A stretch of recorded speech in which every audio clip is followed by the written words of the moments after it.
No último vídeo eu contei um pouco a história do Daverson, um cara que já deu 3 voltas ao mundo no mochilão e é inscrito aqui do canal. Ele me procurou e contratou para construir um Defender 110 para ele poder viajar à África e fazer outras coisas com o carro, viagens longas, eventos e tudo mais. E esse é o segundo episódio dessa série e eu vou contar um pouco do que já foi feito no carro daquele vídeo para cá. Eu acabei de passar a pegar o carro no eletricista, no autoelétrico, e para minha surpresa o carro não tinha muita gambiarra, cara. A elétrica dele estava muito boa, por sinal. Mas a gente refez tudo, melhorou alguns cabos que tinha que melhorar e o carro está pronto para receber toda a parte de overland da elétrica dele. Sistema de 2 baterias, tudo que envolve, né, mais luzes que vão no carro, guincho e tal. Então a gente deixou a parte original em dia, que nem precisou de muito esforço, foi bem menos, como eu falei, do que eu achei que fosse ter que fazer. E aí o carro já está pronto para começar a parte de acessórios e da casa e tudo mais, de convívio e tal. O que a gente já aproveitou para fazer, enquanto não começa a construção dessa parte, é melhorar toda a parte de iluminação dele. Foi colocado LED na seta, nos faróizinhos auxiliares aqui, luz de freio, tudo da marca Wipac, que o Daverson trouxe da Inglaterra. E essa alteração visa tornar o carro mais visível, cara. Não sei se você já viu o original, mas ela não tem uma intensidade enorme de luz, de brilho e tudo mais. E essas de LED brilham muito mais intensamente, e o que torna o carro mais visível na estrada, principalmente por trás. Se você percebeu o Defender por trás à noite na estrada, ele aparece pouco, pelo tamanho do carro e tudo mais. Então já fiz essa parte e ele ficou bonito pra caramba, né? Essas luzes de LED e tal. Também trocamos o farol do carro por um farol de lente transparente, só que com lâmpadas halógenas. E você deve estar perguntando agora, por que não usar um farol com lente, um farol de LED, né? Que todo mundo bota farol de LED e tal. Eu sinceramente eu não entendo muito o propósito de num veículo de overland ter aqueles faróisões de LED com Angel Eye, não sei o que e tal. Porque a lâmpada halógena, cara, você encontra em qualquer lugar. Qualquer cidade, por menorzinha que ela seja, tem alguma lojinha de carro lá, que se queimar o seu farol, você vai lá e compra outro. Esse aqui usa a lâmpada H4, por exemplo, que é simplíssima. Eu acho muito mais viável você ter algo que você encontre no caminho do que ter algo que não tenha conserto. Você vai queimar um farol de LED na Patagônia, no interior de algum país da África, alguma coisa assim. Como é que você vai arrumar? Você vai ter que importar um outro farol de LED? Muitos países, por exemplo, aqui na América do Sul, você é obrigado a andar com o farol aceso de dia, inclusive no Brasil recentemente. Queimou o farol, você não tem solução para isso, você está irregular para rodar no país. Então eu não vejo muito propósito no uso de farol de LED. Por isso eu mantive faróis halógenos, com lâmpada halógena, só que um farol mais claro, mais limpo, que ilumina melhor do que o original, que são aqueles com ranhura e tal. Esse farol aqui tem uma iluminação melhor. Também foi trazido pelo Davidson da Inglaterra. Então eu sinceramente não vejo. Outra coisa do LED é que a luz é branca, extremamente branca dos faróis de LED, e ela reflete muito pó. Então se você for andar à noite num lugar que tem pó, o pó fica que nem uma cortina na sua frente. E esse mesmo efeito acontece com neblina, acontece com chuva. Farol de LED, luz branca, tal, não é indicado para off-road. Você pega todas as lâmpadas da Hella, essas empresas que fazem lâmpada para rally, para off-road, elas são amarelas, elas não são brancas. Porque a lente branca tem esse problema de refletir demais as partículas que estão no ar. Essas que eu falei, neblina, chuva, poeira e tudo mais. E tem outra coisa, mesmo nesses carros modernos, cara, que tem farol de LED, BMW moderna, Jaguar, todos esses carros, o farol ilumina muito e a luz é muito clara, é muito brilho. E ele realmente ilumina.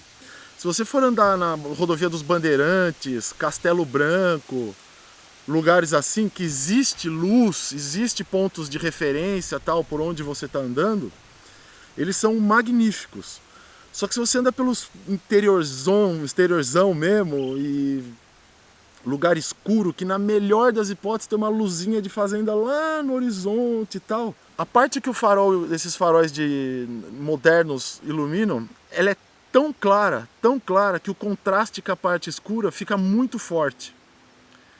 Então o escuro fica mais escuro. Então acaba sendo assim, onde o farol ilumina, você enxerga, depois daquilo é totalmente breu. Fica perigoso. Eu já tive experiência de dirigir pelo interiorzão do Nordeste com um carro que tem esse tipo de farol, estradas ermas assim, é horrível esse tipo de farol. O farol amarelo, menos intenso que esses modernos de LED, ele permite que você enxergue a parte que ele está iluminando, que ele está banhando de luz ali, e também você enxerga a parte escura. Não sei se deu para entender isso. O contraste é menor, então acaba fazendo, apesar de iluminar, de ter menos brilho, você enxerga mais longe e você tem mais referência. Por isso eu não quis trocar farol de LED, esse é mais um motivo. E por causa dessas coisas que eu não vejo muito qual o ponto e qual a parte interessante de se ter um farol de LED, sinceramente, num carro de overland e de off-road. Ainda tratando dos faróis, outra coisa que eu pedi para fazerem foi instalar um relé duplo por farol, o mais próximo do farol possível. Então tem um nesse farol aqui e tem outro no outro farol. Isso serve para melhorar o brilho dessa luz halógena que está no farol e também para proteger a chave de calor, que derreta, que dê curto. Não que dê curto porque não é um fusível, mas ele preserva a chave por ter uma corrente elétrica mais regulada por causa do relé, vamos dizer assim. E ele melhora a intensidade da luz. Isso eu tenho no meu carro também e eu acho que é uma alteração ou um upgrade, alguma coisa assim, uma melhoria que você faz no farol que eu recomendo bastante. Então tem um relézinho aqui, outro relé ali e o brilho do farol fica bem mais intenso no caso das halógenas, né? De resto na elétrica, tá original, revisada, muita coisa trocada, cabos novos, terminais novos, tal, mas tá original, aguardando os acessórios. E já vem os acessórios. Outra coisa que também já foi trabalhada e toda substituída foi a suspensão do carro. Foi instalado mola Heavy Duty da marca OME na frente e Medium Duty atrás. E instalados os amortecedores Nitrocharger da OME também, nas quatro rodas, evidentemente. E o carro já mudou completamente, cara. O visual dele mudou, ele tá muito mais em pé, a postura do carro tá bonita, tá um carro não tá mais cansadão do jeito que tava. Ganhou um lift de 2 polegadas, mas ele ainda tá leve, então ele não tá com todo o equipamento dentro dele, toda a construção dentro dele. Ele tende, sem guincho, por exemplo, então ele tende a dar uma baixada ainda e ficar um pouco macio, mais macio, a suspensão trabalhando mais. Por enquanto ela realmente está muito seca, mas o carro não tem nada por dentro, ele tá só com os bancos. Não tem nem acabamento por dentro, nada. Até dei uma volta em umas curvas de nível aqui e tal, o carro tá trabalhando legal, mas ele ainda vai mudar um pouco o comportamento dele por causa desse peso que vai ser acrescentado nele. Também foram instalados os pneus General Grabber X3, que são os Mud da Grabber, esses mais novos. E o pneu, cara, achei uma delícia o pneu. Ele faz um pouco mais de barulho que um AT, óbvio que faz, mas ele não tem aquele comportamento de um pneu Mud tradicional. Ele tem o barulho mais alto que o AT, só que ele não vibra como um Mud. Que você sente, né, o carro vibrar quando você está num mudzão mesmo, de lama violenta. E ele não tem isso. Mesmo tendo um pneu Mud e tal, a direção não ficou mais pesada. O carro está com a dirigibilidade excelente, manobrando tranquilo, direção. O amortecedor de direção ainda não foi trocado, está precisando, na verdade, eu já encomendei. Mas assim, você vê que o carro já mudou completamente o visual só de trocar pneu e suspensão, né? E os faróis novos também e tal, luzinha dá uma... a seta tal, dá uma boa melhorada no carro, né? Então eu tô nessa fase agora, já passou tudo isso, elétrica pronta, o carro tá pronto e tal. O Covid tá dando uma atrapalhada violenta, cara, porque os fornecedores estão enrolados com os fornecedores deles, então eles também não conseguem trabalhar direito. Coisa presa no porto, coisa que é importada. Então o Covid tá dando uma boa atrasada no carro. Eu gostaria que o carro tivesse muito mais adiantado, mas vou fazer o quê? É o jeito que tá o mundo agora, né? O pessoal curtiu muito o primeiro vídeo da primeira série, teve comentário pra caramba, acho que 500, 600 comentários no vídeo. Enfim, o pessoal se empolgou, igual eu tô empolgado também com essa construção do carro. E eu queria esclarecer algumas coisas, cara, sobre a construção. A primeira delas é sobre valores, cara. Muita gente falando, coloca aí os valores de tudo, a lista de peça de tudo. Muita coisa do carro é personalizada.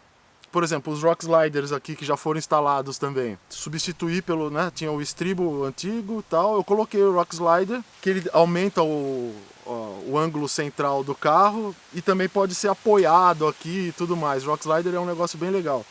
Eu que desenhei, eu que mandei fazer e tudo mais. Então é uma peça que não existe. E no carro vai ter um monte de coisa personalizada. Tem um monte de peça que varia o valor em relação ao dólar. Cada coisa é específica de um tipo de carro, de um tipo de gosto do dono, um tipo de destino que o carro vai viajar, um modo de viajar. Então, assim, já é uma coisa bastante particular de cada projeto, o custo, a peça usada, o equipamento usado e tudo mais. E o dono também não quer que fique falando de valores para ele se expor, tal. É uma coisa dele, cara, é uma coisa íntima dele, o quanto ele gasta ou não com o carro dele e tudo mais. Ele pediu para não falar e se ele não falasse nada eu também não falaria. Outros vídeos de carro que tem no canal eu não falo de valores, porque também tem o fato do vídeo ficar por anos no YouTube e aí o valor perde completamente a utilidade dele ali no vídeo, entendeu? Então esse é um dos motivos de eu não falar do valor. Uma outra coisa que parece que ficou meio confusa, acho que eu não me expliquei bem no outro vídeo, o projeto desse carro não é um projeto de restauração dele. Eu não estou tentando tornar ele original de novo, deixar ele zero de fábrica de novo. Não vou tirar parafuso por parafuso e mandar zincar e fazer tudo, bordar o carro praticamente. Acho legal demais quem faz isso e tudo mais, mas não é o propósito desse carro. Esse carro está aqui para ser transformado num veículo de overland. Então nós vamos fazer o quê? Transformar ele num carro eficiente para esse tipo de viagem, que envolve ter capacidade off-road e ter a possibilidade de viver com conforto dentro dele, certo? Tudo isso aliado à confiabilidade. Então o objetivo não é tornar o carro zero de novo, não é um restauro. É uma construção de um veículo de overland. Eu percebi que bastante gente estava achando que era um restauro, ou talvez confunda isso da construção do veículo para overland com um restauro do carro. Não é o que eu vou fazer. O carro vai ficar bonito, vai ficar muito mais renovado e tudo mais, mas não vai ser um placa preta, entendeu? É um veículo de overland, que é uma coisa completamente diferente. E por falar em construção do veículo para overland, para expedições e tudo mais, esse carro também não vai ter o padrão americano de veículo de overland, ou um padrão de feiras internacionais de overland, que eu não sei porquê. Você vai numa feira de overland, sei lá, lá em Flagstaff, por exemplo, que é a maior do mundo, os carros tudo com pneu 37, 40, e quando você sai andar, você pega grandes overlanders na estrada, nenhum tá com pneu gigantesco, com aqueles carros fenomenais e tal. Tá todo mundo simples, porém eficiente e confiável, entendeu? Vai ser um padrão, sei lá se dá pra falar isso, mas vai ser um padrão mais sul-africano, europeu, do que um padrão americano ou um padrão australiano, que na Austrália os caras têm uns carros gigantescão também, né? Então vai ser mais um padrão sul-africano, europeu, vamos dizer assim. E tem um desafio nessa construção, que eu tô falando sobre o padrão de construção e tudo mais, porque o Davidson quer o carro em 3 configurações diferentes, cara. Vai ter o carro que vai fazer a configuração da África, da viagem da África. Vai ter o carro para ele andar com a esposa e com os filhos. Ele tem um casal de filhos pequenos. Então vai ter que ter a configuração de 4 lugares. E ainda vai ter uma configuração de evento, que ele tem a rede externa café, de cafés e tal. E esse carro vai fazer eventos de divulgação da marca e tudo mais, que ele vai ser diferente ainda, de um outro modo, entendeu? Então eu tô quebrando a cabeça aqui, vou ter que quebrar a cabeça com os engenheiros e tal, sobre como montar um carro que seja desmontável com uma certa facilidade, que seja seguro, que seja confortável, para ele caber dentro dessas 3 configurações. Entendeu? Ele vai viajar com a família, tira uma parte da mobília, instala os bancos e tá lá, o carro para 4 pessoas. Vai mandar o carro para a África, tira os bancos de trás, coloca a mobília e deixa ele pronto para um overlander viajar um longo período. vai fazer evento, outra configuração. Então eu tô rachando a cabeça com isso. E assim, quando você não tem uma coisa específica, que ela precisa ser 3 coisas, ela talvez perca um pouquinho de eficiência em cada uma dessas 3 coisas, entendeu? Vai provavelmente perder um pouquinho de eficiência como veículo de overland para longas viagens, vai perder um pouquinho quando for para um carro para família e vai perder um pouquinho quando for para evento. Só que eu tô tentando diminuir essas perdas e tá dando um trabalhão aqui, tô fritando a cabeça com isso, cara. Tá bem complicado.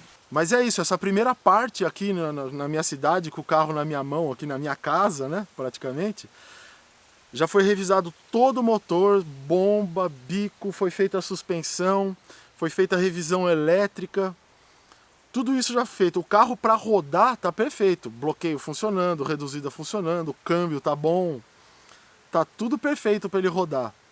Agora eu vou encontrar o Daverson daqui a pouco, entregar o carro para ele, que ele vai colocar numa transportadora lá em São Paulo, e o carro vai ser levado de Cegonha para o sul, para Santa Catarina, que é onde vai fazer boa parte da transformação dele, de teto, o interior de isolamento, tal, um monte de instalação de acessórios, tal. Eu vou mostrar tudo isso no canal. E então é isso, o carro vai viajar para lá. A parte de conforto mesmo, assim, tipo o isolamento, bancos novos, essas coisas, a gente vai deixar para depois da construção do teto e a parte mais pesada do trabalho, para não danificar essas coisas, entendeu? O carro vai ficar parado lá mesmo sendo construído. Não faz sentido deixar lá uns bancos novos que só tem utilidade quando for usar o carro. Deixar num carro parado não faria sentido. Então agora a gente vai começar a parte pesada mesmo do trabalho. Eu espero que vocês gostem disso, que é o maior desafio, né? Fazer o teto do carro e tal. Acho que vai ser bem desafiador. Mas é isso, vou lá levar o carro pro Daverson agora e espero que vocês tenham gostado desse vídeo, que foi só para acertar umas coisas sobre o projeto, mostrar o que foi feito aqui e falar para vocês que o carro está indo pro sul. Beleza? Muito obrigado pela sua audiência e vamos viajar porque o mundo é nosso.